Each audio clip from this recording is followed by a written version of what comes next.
अस्सलाम वालेकुम। Selling gold to buy house for rental income.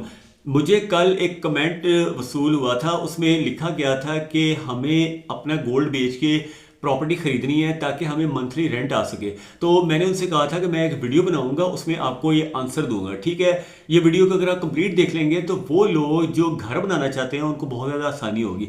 आपको पता होना चाहिए, आज से 6-7 साल पहले जब मैंने वीडियोस बनाने शुरू किए थे तो मेरे शुरू के काफ़ी वीडियोस हाउस कंस्ट्रक्शन के ऊपर थे और कई वीडियोस अब डिलीट भी हो गए हैं। लेकिन अब ये है कि मैं आपको बता सकता हूँ कि कंस्ट्रक्शन में क्या क्या प्रॉब्लम्स आती हैं और सिमिलरली गोल्ड की ट्रेडिंग में क्या क्या प्रॉब्लम्स हैं, क्या क्या फ़ायदे हैं। ये सारा कुछ आपको, क्योंकि मैंने भी ज़िंदगी में बहुत कुछ किया है, बहुत जर्नी है मेरी ज़िंदगी में।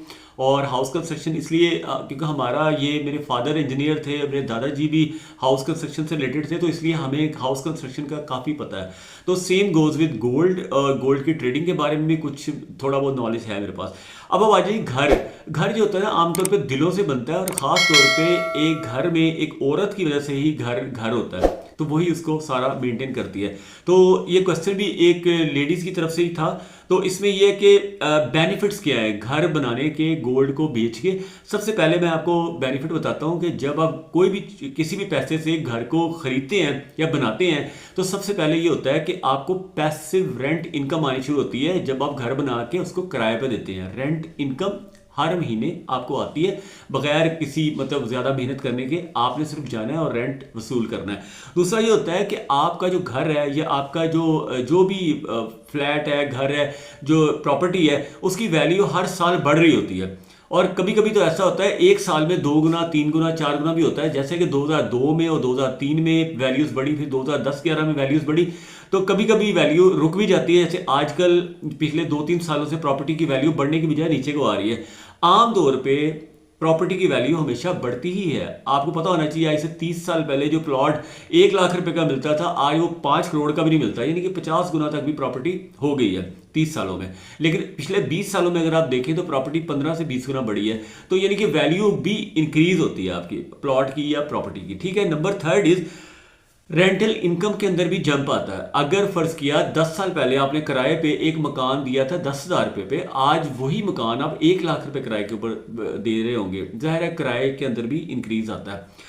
अगली चीज़ है मेंटल सेटिस्फेक्शन। जब आपके पास एक प्रॉपर्टी होती है ना तो आप अंदर से बहुत ज़्यादा खुश होते हैं, मेंटल सेटिस्फेक्शन होती है, आपको बहुत ज़्यादा खुशी महसूस होती है, आपका खून बढ़ता है और बहुत रिलैक्स्ड आप फील करते हैं जब आपका अपना घर होता है, अपनी प्रॉपर्टी होती है। ठीक है, अगली चीज़ है, अगला पॉइंट है हेज अगेंस्ट इन्फ्लेशन।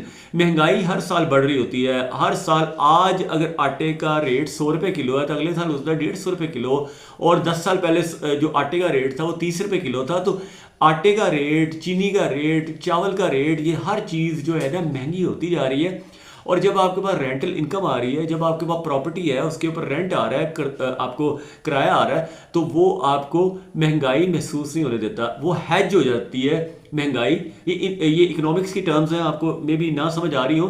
तो हैजिंग होती है अगेंस्ट इन्फ्लेशन। अगर आप कोई भी प्रॉपर्टी ले लेते हैं, इमूवेबल प्रॉपर्टी जिसे मूव नहीं आप कर सकते।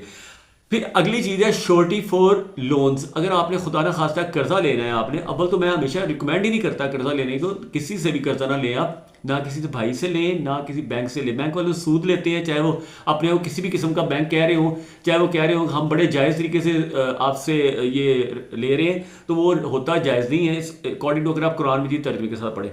अब आप आगे फिर 7वां पॉइंट है डाइवर्सिफिकेशन।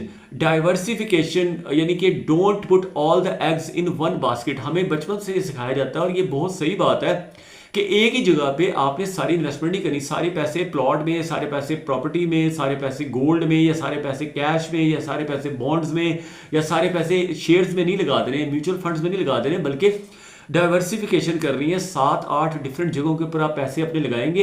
एक जगह से अगर आपको लॉस हो जाता है, एक जगह से आपके पैसे छिन जाते हैं, एक जगह से आपकी प्रॉपर्टी पे कब्जा हो जाता है, तो कम से कम आपके पास 7-8 मुख्तलिफ और चीज़ें भी होनी चाहिए। एक ही पॉकेट में आप सारे पैसे ना रखें, एक इसमें रखें, एक आप मतलब different, there should be different pockets. कोई कोट की पॉकेट में हो, कोई जैकेट की पॉकेट में हो, कोई पैंट की पॉकेट में हो, कोई आपका वॉलेट जो है कोट के अंदर वाली साइड पे हो। इस तरह करके डिफरेंट जगहों पे आप पैसे रखेंगे तो बचेंगे। अब आ जाए selling gold to buy house for rental income के अंदर डिसएडवांटेजेस क्या है।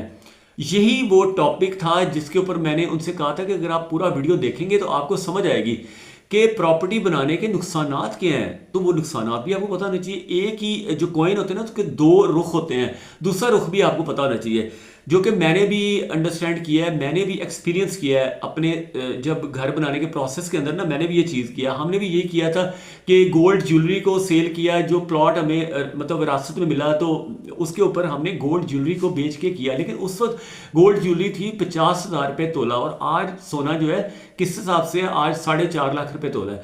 तो एक तो आपकी जो प्रॉपर्टी है उसकी वैल्यू में इतना इंक्रीज नहीं हुआ, जबकि गोल्ड की वैल्यू पिछले 25 सालों के अंदर आप देख लें 75 गुना वैल्यू में इजाफा हुआ है, जबकि प्रॉपर्टी की वैल्यू में 15 गुना इजाफा हुआ। प्रॉपर्टी 15 गुना बढ़ी है, जबकि गोल्ड जो है वो 75 गुना बढ़ा है। इवन अगर आप ज़कात भी बीच में से देते रहे ना, इवन देन आपकी जो है ना 60 गुना फिर भी बढ़ोतरी हो जाती है। मतलब अगर आप 15% ज़कात के लिए भी निकाल लेते हैं बीच में से टोटल 20-25 सालों का। एक तो ये मैंने बताया। दूसरा है जी, जब आप प्रॉपर्टी लेते हैं तो लार्ज सम ऑफ इन्वेस्टमेंट चाहिए होती है। आपको इन्वेस्टमेंट जो करनी है तो करोड़ों रुपए की इन्वेस्टमेंट चाहिए, 2 करोड़ 3 करोड़ 4 करोड़, तो वो काफ़ी बड़ी इन्वेस्टमेंट हो जाती है। अगर आप प्लॉट ले लेते हैं और आहिस्ता आहिस्ता बनाते हैं, जैसे कि मैंने किया था, बहुत थोड़ा थोड़ा करके, कभी एक दीवार बनाई, फिर दूसरी बनाई, फिर तीसरी बनाई, तो उसमें ये होता है कि उसमें आपके पास टाइम तो होता है, लेकिन अगेन आप जो कुछ भी कमा रहे होते हैं आप सारा उसी के ऊपर लगा रहे होते हैं। अपने अच्छे कपड़े नहीं पहन सकते, अच्छी गाड़ी नहीं ले सकते, अपने अच्छे खाने नहीं खा सकते, अपने घर के ऊपर ही पैसा लगाई जा रहे होते हैं। ये नुकसान है। Number third is rental income बहुत ही थोड़ी है। अगर आपका 2.5 करोड़ का या 3 करोड़ का घर है, उसकी इनकम आपको आ रही है ऊपर नीचे दोनों डबल स्टोरी आप घर देते हैं किराए पे, 60-70 हज़ार किराया मिलेगा आपको, 80,000 मैक्सिमम मिल जाएगा। अगर बहुत ही खूबसूरत आपने बनाया होगा, बिल्कुल नई नई टाइल्स लगाई होंगी, 80,000 आपको मिल जाएगा। आमतौर पर तो 70 ही मिलता है। जब 70,000 किराया है आपका, तो वो बनता है 3% ऑफ योर इन्वेस्टमेंट। आपकी इन्वेस्टमेंट थी 2.5 से 3 करोड़, 3 करोड़ के ऊपर आपको मिल रहा है 70,000, यानी 3%। और टैक्सेस वगैरह काट के तो 2.5% रह जाता है, क्योंकि आपको कई तरह के टैक्सेस हैं, एक टैक्स नहीं है। कोई आपका प्रॉपर्टी के ऊपर टैक्स आता है, फिर आपका प्रोविंशियल लेवल के टैक्सेस हैं, फिर फेडरल लेवल के टैक्सेस हैं, कई तरह के टैक्सेस। खास तौर पे पाकिस्तान, इंडिया, इंग्लैंड, यूके के अंदर आप पता होगा बहुत ज़्यादा हैवी टैक्सेस हैं। तो यूके के कई बिजनेसमैन, जो बड़े बड़े बिजनेसमैन थे, वो यूके छोड़ के जा चुके हैं और मजीद जा रहे हैं अकॉर्डिंग टू जो टैक्सेस। ये जो इवन पाकिस्तान, इंडिया से भी लोग इसलिए जा रहे हैं हैवी टैक्सेशन की वजह से। अब आप आ जाइए, टैक्सेशन बहुत है। और अगली चीज़ है रिपेयर चार्जेस। जब आप घर को किराए पे देते हैं तो उसके जो माल के वो जो किराएदार होते हैं ना, वो कभी आपके बाथरूम की फिटिंग तोड़ देंगे, कभी किचन की फिटिंग तोड़ देंगे, कभी कोई लकड़ी का अलमारी तोड़ देंगे, कभी फर्श तोड़ देंगे, कभी कोई पाइप तोड़ देंगे। उससे ही होगा कि वो कहेंगे जी आप रिपेयर करवा के दें, यानी माल के मकान रिपेयर करवा के दें।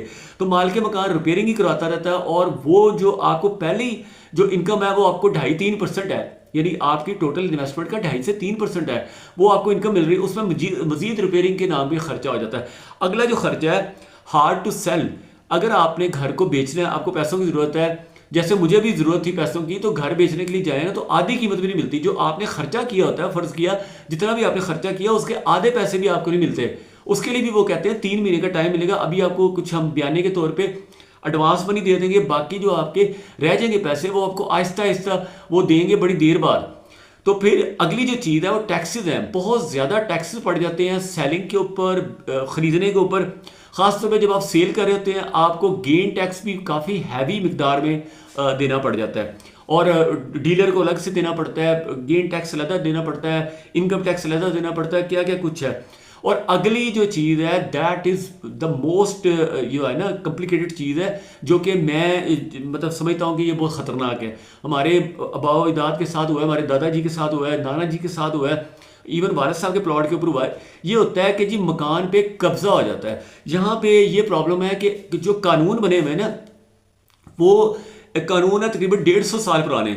इंडिया के अंदर, पाकिस्तान के अंदर जो जितने भी कवानीन हैं वो 150 साल पुराने हैं। अंग्रेज़ों के ज़माने पे, जब अंग्रेज़ नए नए आए थे ना, उस ज़माने में उन्होंने कवानीन बनाए थे, मलका विक्टोरिया के दौर में। इसलिए होता है ये कि मकान के ऊपर जब कब्जा होता है तो जो कब्जा करने वाला आदमी है वो बहुत बड़े बड़े वकील कर लेता है, और वकीलों के पास 150 सालों में इतने ज़्यादा उनके पास तरीके निकल आए हैं कि वो माल के मकान को, मालिक को कब्जा वापस नहीं मिलता, और नए से नहीं वो ना चक्कर चलता रहता, तो उससे फिर मकान वापस नहीं मिलता। तो हमने, इसलिए मैं यही देखता हूँ कि आजकल ऐसे एक सुना है कि पंजाब के अंदर एक नया लॉ आ रहा है जिसकी वजह से कब्जा जल्दी मिल जाया करेगा, लेकिन अगेन ये पहले जो आज से 20 साल पहले, 30 साल पहले, 40 साल पहले जो लोगों ने किराए में मकान दिए थे उन पर कब्जा हो गया, तो वो वापस उनको मिलने में उनकी सारी ज़िंदगी की कमाई भी लग जाती है जो वकीलों की फीसों में चली जाती है, और किराए भी लगते हैं। फिर उसके अलावा उनकी जो जॉब है, बिजनेस है, उसके ऊपर भी असर होता है। जॉब भी ख़राब होती है, आपका बिजनेस भी ख़राब होता है, उसके अंदर भी पैसों का ज़िया होता है और कब्ज़ा आपको वापस नहीं मिलता, और मेंटल आप एक तरह के ना बीमार हो जाते हैं और बहुत प्रॉब्लम में आ जाते हैं। तो ये सारी चीज़ें थी। बेनिफिट्स भी आपको 7-8 मैंने बता दिए और 7-8 मैंने आपको नुकसान बता दिए। अब आपने खुद से फैसला कर रहे हैं कि क्या आप अपनी गोल्ड की ज्वेलरी जो कि 25 सालों में 75 गुना बढ़ी है उसको बेच के आपने मकान खरीदना है किराए पे देने के लिए या नहीं खरीदना।